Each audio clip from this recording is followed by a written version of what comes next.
Well, hi friends, this is Shanna Kramer with Creatively Uncorked, and I'm bringing you today's summer watermelon in watercolor. Now, I'm pre-recording this right now with the hopes that it's all going to work out. And guess what? I'm not following the directions again. So what I'm going to attempt to do on this particular piece is a full background wash, and then I'll take a break, do a little bit of drying, and then I'll come back and add some detail. I'll add some green detail, some red detail, some more green detail. And at some point, I'll come in and do the rest of this background. Let's figure it out. All right, so first thing I've done here is, scooch on over my stuff, is I've activated my paints. And to do that, I just take a spray bottle, just spray around them. I've also got a handy dandy sponge here. That's just to dab my brush off when it comes out of the water or out of the paint, whichever the case may be. And I've got my paper already pre-sketched and ready to go. I also have some paper towel here handy, just in case. So that'll be right there. All right, summer watermelon. Now I have a little bit different brushes today. Use whatever brushes you have, it's fine. So the first thing I'm going to do, and here's how a wash works, okay? So you have a wash, and it's basically a wet color that goes all the way down. So you're basically covering the whole sheet of paper. I'm not covering the whole sheet. I'm going to leave the white here and the white here. Everything else is going to get at least a tint of a color in the first wash. All right.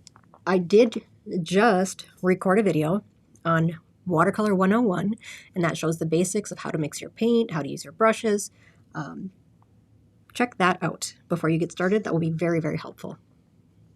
Okay, so the first thing I'm going to do is mix up my various colors. One of them is going to be blue. So I'm just taking blue and just putting it out here. And I'm almost out of blue, so I'll have to find some more somewhere. Okay, and then I want to take some light green, and that's going to be for my watermelon. It's not really light enough, is it, though? I guess this is going to be my dark green. There, I'll darken it. Okay, so that can be my dark green. Rinsing out the brush a little better here. And then I'll come over here to some light green. I know I'm going to have light green in the watermelon background. And then I'm also going to have some brown, a little bit of brown. So what I'm doing here is I'm mixing up my colors, approximately coffee consistency. If you don't know what that means, go ahead and check out that Watercolor 101 video that I just posted. That's going to help you a lot. And one more color, I think I'll do just a little bit of, I actually think I'm going to do a little bit of red. Keep it thin though, keep it light. Okay, so here are my basic colors that I'm going to need for the watermelon. And like I said, the first thing I'm going to do is a wash. It'll be a colored wash. And you start at the top of the paper, work your way down. I have my tape underneath my board for gravity, so the water is going to flow toward me. And I'll start by taking some of that blue paint, going right across the background. Scoop up some more blue, and I'm just going right up to that watermelon. And if I go over the edges a little, I'm not very concerned about it at this point. Hardly matters at all. I want to get my colors to blend a little. Try to mix up enough paint to begin with so you don't have to remix. Okay, now I'm going back into that green. And you have to do this part quickly. Don't dally.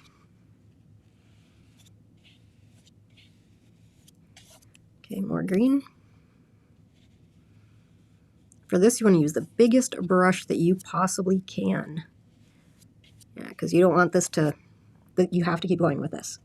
All right, so there's my green. I'll take a little bit of brown. Nope. So what's rule number 1 in watercolor? Protect your whites. That's right, protect your whites. Okay, because once you cover your whites, you can't get them back. They're just gone. So make sure they stay there. And when you're connecting two colors like this, I'm connecting the brown to the blue on the edge of the watermelon.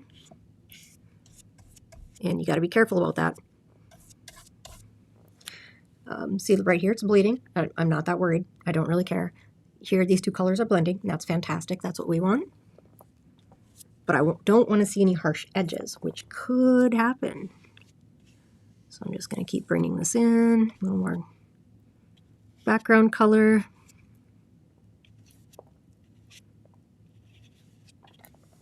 And this is another reason you want to use the biggest brush you can.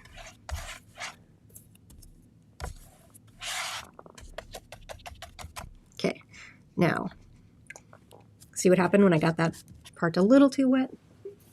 Now all my color is just bleeding into it, so I want to soak that up a little. There. All right, and then I want to get a little bit of red in there before.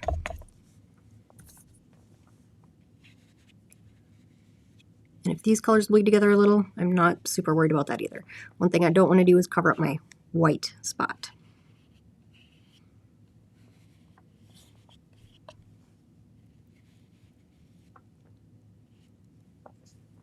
All right, so touch the colors there. Okay, so now that is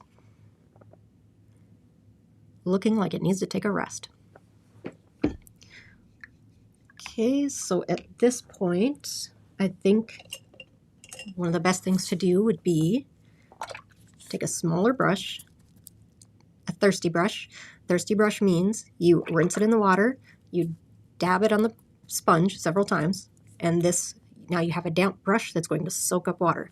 And then coming right over here along the edge of that red and just scribbling it out. Scribbling it and soaking up that red, because I just want it to thin out as it gets to the bottom of the watermelon. And don't worry, we're going to go over this. This isn't all there is. Okay, so now I just have a fuzzy edge on the edge of that watermelon. There. Now we've done it. We've got a full wash. No, I don't have the greens in there. Do you think we should put the greens in there? Okay, let's use a smaller. No, let's not put the greens in there. So these are the things that you'll want to keep up with. If you have your colors bleeding into each other too much, that's where you take that thirsty brush again, right? Thirsty brush, scribble it out. Dab it with a towel, just to lighten it up a little. Dab it with a towel. I'm going to let that go. I've got greens blending into blues. That's perfect. I don't care. This will cover up when we get to our dark greens. And for now, I'm going to blow dry. All right, I'll mute you for a second so you don't have to listen to my blow dryer.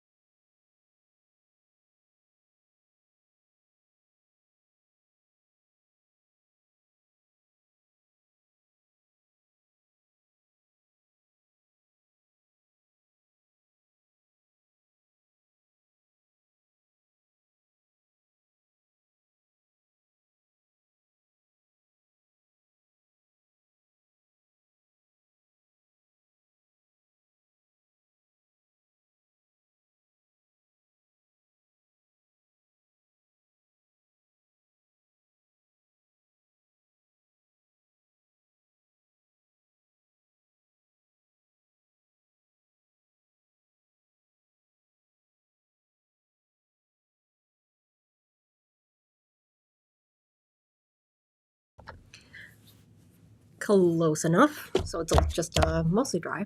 And mostly dry is dry enough.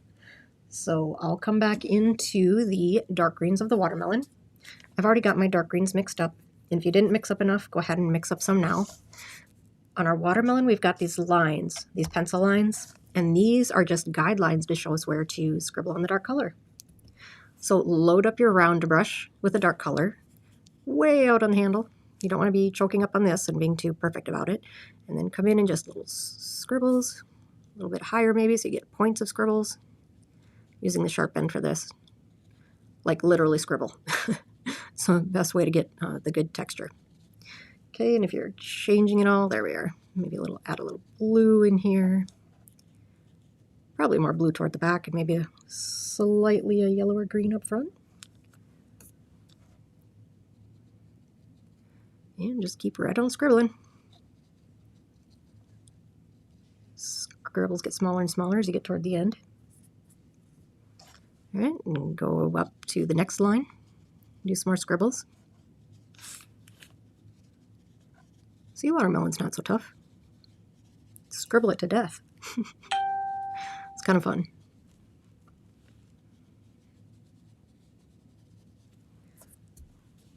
Keep going. Next line. So one thing that you want to keep in mind with your round watermelon is as I'm scribbling here, I'm scribbling in the circular, so I'm keeping my circle, okay? So right over here, I'm keeping it at kind of a circle, which is easier to show than explain. So if you can watch how the brush goes, you can assume that the circle is, circular. And so are my scribbles.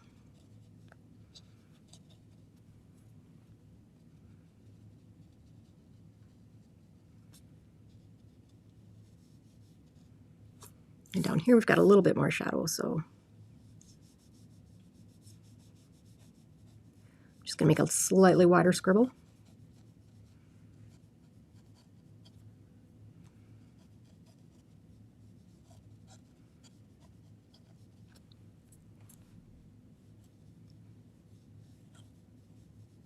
And just keep right on going with that technique until you get all of your dark green lines covered. And if you need to go over this with a second layer, you certainly can. If your paint is still wet and your second layer is even more wet, then you can go over it right now. But you don't want to mess it up and get blooms. And by blooms, I mean that cauliflower that kind of happens when you put, drop water into some paint, or, you know it when you see it. It gets this back bloom or cauliflower sort of a look to it. Okay. All right, I'm going to let that be for now. It might take another layer, and that is fine. Now for these rinds. So on the rinds, we are going to use a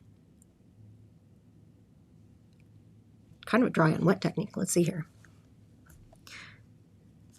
So I'm going to take my damp brush and brush on some water on the rind.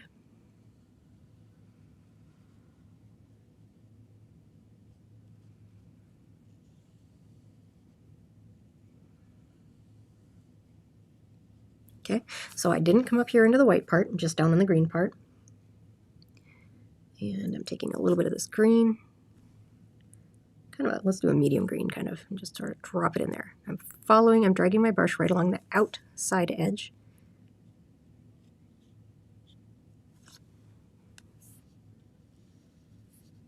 There, that'll keep my deepest green at the outside edge, and then it'll sort of fade up as it's being pulled by the water toward the watermelon. So this will end up with a pretty decently green rind that isn't going to bleed all the way up. So I'll do the same thing here. On rind number 2, we'll just go ahead and get that area wet.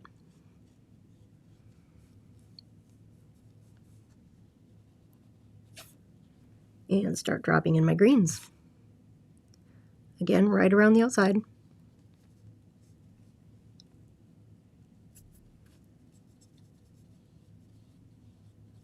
Warm it up with a couple of different kinds of green there.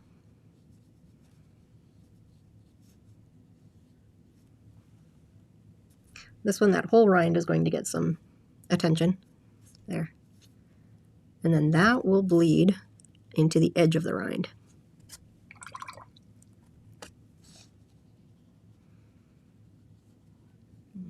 Okay, and then I'll stop and let that go.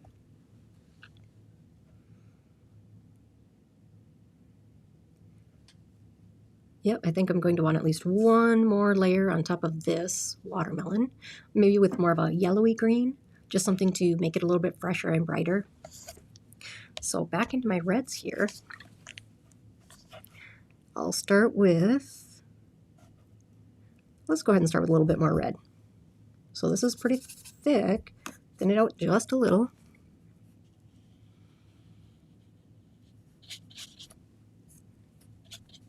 We want it to be fairly thick and fairly dense because that's going to be really bright.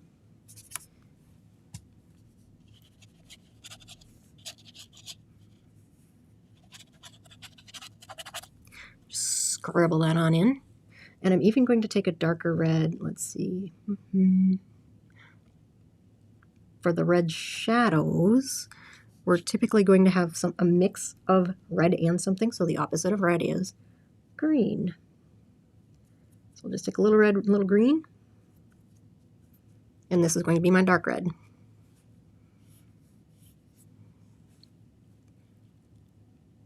And dropping in a little variation of color in there. Could be seed, could be, I don't know what. I guess it's probably seed, right? Now the paint that you're dropping into this wet paint has to be thicker than the paint you're dropping it into. I feel like we're going to see some blooms here, so you keep your mind on that. And then we'll take a look and see what happens. Back to picking up that thick red.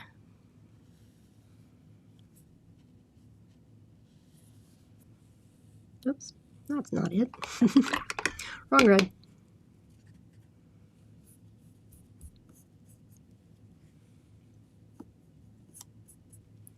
Okay, and if I have too much color on my brush, I'm just going to dab it off on the paper, or on my sponge there.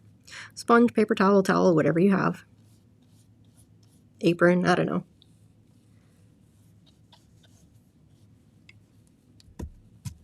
Okay, just bringing that up along that watermelon. Give that edge a little scribble. Okay, now down along this edge where we have a shadow, that again is going to be our mix of green and red. And I'm using the dark green and the red as my shadow color. Okay, and same dark green and red, a little bit thicker this time. I'm going to drop that in kind of where the seeds are. And I am doing this while the paint is still wet. And that's just so it blends in a little better.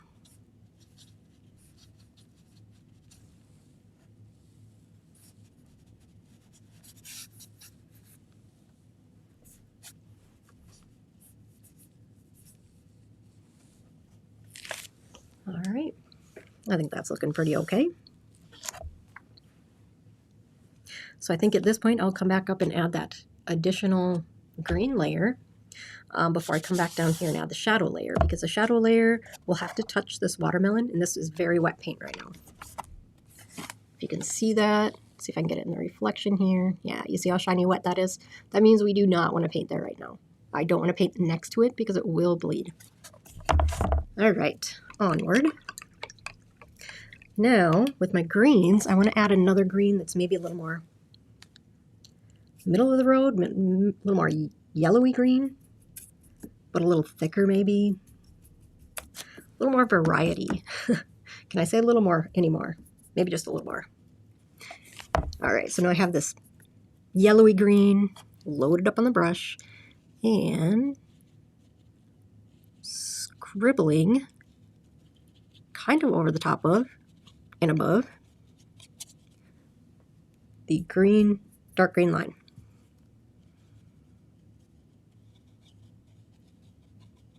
Scribbling is my favorite technique. You can just get away with so much with your scribbling. You're just like, hey, it looks how I want it to look. Look at me go. Scribble, scribble. Plus, it's fun.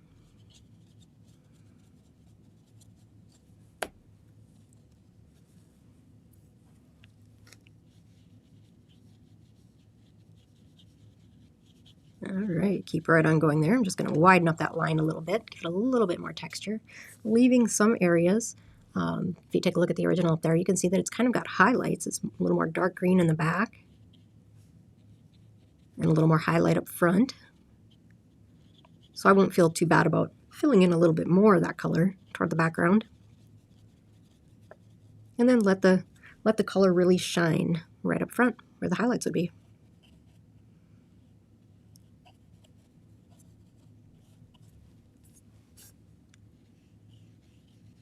And if you have areas where the color touches color, like right here, where the scribble touches the scribble,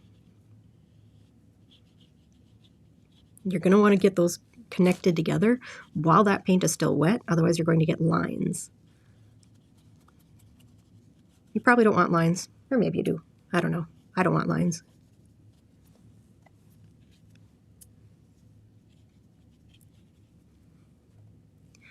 Well, I think that's looking a little more like a watermelon. What do you think? I don't want to go over that so much that I'm blurring the lines that I already put down. And maybe I can just do a little bit of a, oh, I have some more green on that brush, just drop in a little bit more on those lines. Define them slightly more, add a scribble. Okay, stop.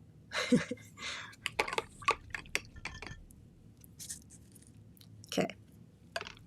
Now I have this dark shadow area in here, which, if you look up at the original, this is going to be a combination of blue and brown. Couple of ways to handle this. One of them is to fill in the blue and brown all the way around here, and then come in with a dark color. That's what I'm going to do. Okay, so pay attention to this one.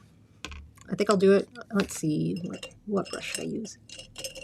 Okay, this regular number 14. This is the one that you all have, if you got your supplies from us. And I'm going to take blue, brown. Maybe I'll take a little different blues, just to maybe get enough dark color there. I'm running out of blue. Okay, so I've got that color mixed up. But before I move forward with it, I'm switching back to my fat brush. And let's just assume this is clean water, right? Obviously it's not. And here's what I'm going to do. So that shadow is coming in kind of under. So I'm not touching the watermelon, okay? I'm just gently adding water over the background. Don't go too heavy on this because you'll be lifting up the underlayers of paint if you do. Okay, so I want to get really close, but not touching the watermelon, right? Stop. Now here I go with my dark color that I'd mixed up, the shadow, and ooh, looks like this brush is getting a little fuzzy. So this is wet on dry, right up against this watermelon here. See how I can get a clean straight line there? And then wet on wet is when it comes down here and touches the background color that, of course, is wet. So wet on dry, we get that sharp line. And wet on wet, we get that blend. Get a little more color in there.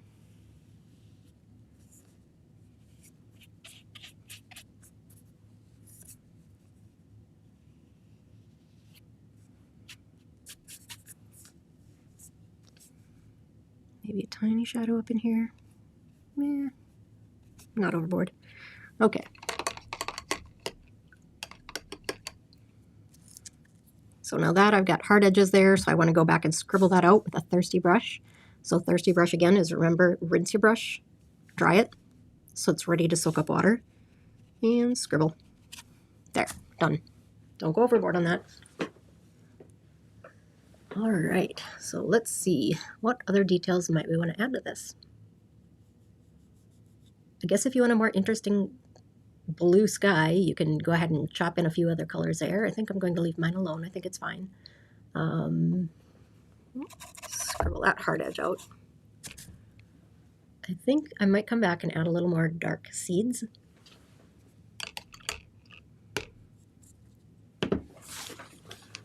So I'll just go switch back to my smaller brush, the smaller little pointy brush here. And what color for seeds? Let's see. Let's go with that.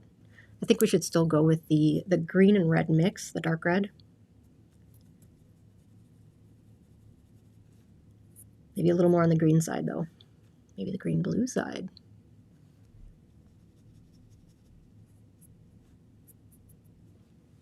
Okay. So this is drying nicely. I'll do a little dash, dash, dash. These are seeds. Don't want to work too hard at it. Just a little boop, boop.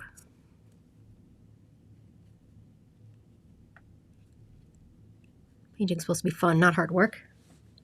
So there we go. Just a couple of little seeds in there. Isn't that nice? Well, I don't know about you, but I think this one is pretty darn okay. We didn't even have to work that hard on it. So, struggles with this one might be the wash. Other things you will learn are wet on dry, wet on wet, and dry on dry. So this is, well, it's wet on dry, I guess, when you're scribbling on. Things to watch out for would be cauliflower blooms. Be sure to go back and watch the Watercolor 101. That's going to make a huge difference. And it's watching that video before you paint this is going to take you a lot farther. So instead of just getting frustrated by jumping into this, do the Watercolor 101 first, then come back into this and paint away.